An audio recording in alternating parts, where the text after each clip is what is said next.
Il y a beaucoup de culture générale liée à la technique, c'est-à-dire que comme on aborde tout un tas de métiers différents, on essaye de remettre chaque métier dans son contexte. Bien sûr, si je parle de l'imprimerie, on va remonter à Gutenberg, mais c'est pas juste pour faire comment dire, faire de la culture G pour faire de la culture G, mais c'est vraiment pour remettre les choses dans le contexte. On est quand même dans un milieu où la culture, c'est quelque chose qui est assez primordial. Et à partir de là, on fait beaucoup d'exercices justement que ça soit au niveau de la mise en page, au niveau de la rédaction, au niveau de la structure.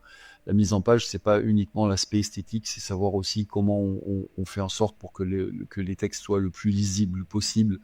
On apprend justement aussi à juger un document. Notre métier, c'est aussi ça, c'est-à-dire qu'on n'est pas forcément des artistes, mais on doit être capable de valider un document. Et pour tout ça, il faut que l'œil s'habitue. C'est un peu comme les œnologues.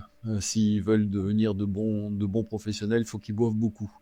Nous, on leur montre beaucoup aussi de mise en page et on leur apprend à trancher, à déterminer ce qui a été fait professionnellement et pas se laisser éblouir uniquement par l'aspect des jolies images ou des jolies photos. Ça, c'est pas forcément ça qui va faire que le document sera de meilleure qualité.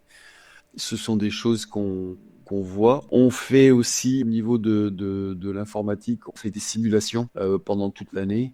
Et pendant toute la première année, beaucoup de simulations de projection sur la conception d'un livre avec le nombre de caractères qui va rentrer dans une mise en page, ce nombre de caractères dans une mise en page, combien ça va générer de pages.